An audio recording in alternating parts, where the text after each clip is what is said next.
Kinwestiyon ng isang grupo ng mga magsasaka ang Department of Agriculture kung may malinaw at makatwirang batayan ang ahensya sa kanilang isinusulong na paglalagay ng floor price sa palay.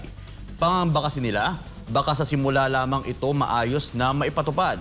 Ngunit kalaunan ay mapapabayaan din. Alamin ang buong detalye sa report ni Sheena Torno. Mismong si Agriculture Secretary Francisco Chu Laurel Jr. na ang nagsabi na batay sa kanilang investigasyon, may mga trader ang bumabarat sa presyo ng palay ng lokal na mga magsasaka. May ilan niya ang nananamantala at binibili ang palay sa presyong dehado ang mga magsasaka na bumagsak ng hanggang 11 pesos kada kilo. Dahil dito, tinitignan ng DA ang posibleng pagtatakda ng floor price sa palay matapos mabarat ang ilang magsasaka, lalong-lalo na sa mga rice-producing area.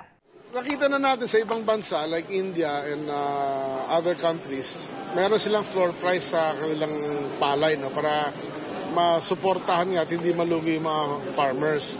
Ang pahayag na ito ng kalihim ay sinang-ayunan naman ng grupong Federation of Free Farmers. Ngunit tanong ng grupo, may sapat ba talagang batayan ng DA sa paglalagay ng floor price? Baka raw kasi matulad lang ito sa naging kapalaran ng mga nabigong programa ng ehensya tulad ng Maximum Suggested Retail Price sa karneng baboy. Baka mamaya hindi pa natatapos yung unang season ng pamimili ng at the floor price level, isususpend nila agad. So kailangan talaga very well prepared ang DA bago nila i-actually roll out po yung programa na yan.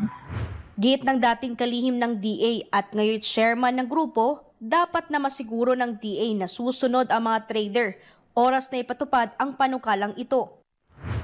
Siguro mga traders, dapat malamang lahat ng bibili ng palay, dapat mayroong sistema po ng registration. Ibig sabihin, hindi kahit sino-sino ang pwede makabili ng palay, and then there has to be some way na mag-issue po sila ng resibo para base po sa resibo ay may ebidensya po yung farmer natin in case lower than the floor price ang magiging bayad po ng trader. And then, kung sakali hindi po sila susunod sa floor price, ano po yung penalties na ipapataw po ng DA sa kanila? Ikaapat, may sapat bang bilang ang mga tauhan ng DA upang isiguro po na susundin po yan?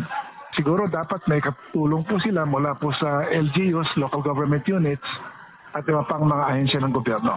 Kung ang grupong tatanungin, dapat hindi bababa sa 15 pesos ang floor price sa palay upang hindi malugi ang mga magsasaka. Hindi rin daw dapat lumagpas sa 20 pesos ang presyo ng palay dahil sa posibilidad na hindi na ito bilhin pa ng mga trader.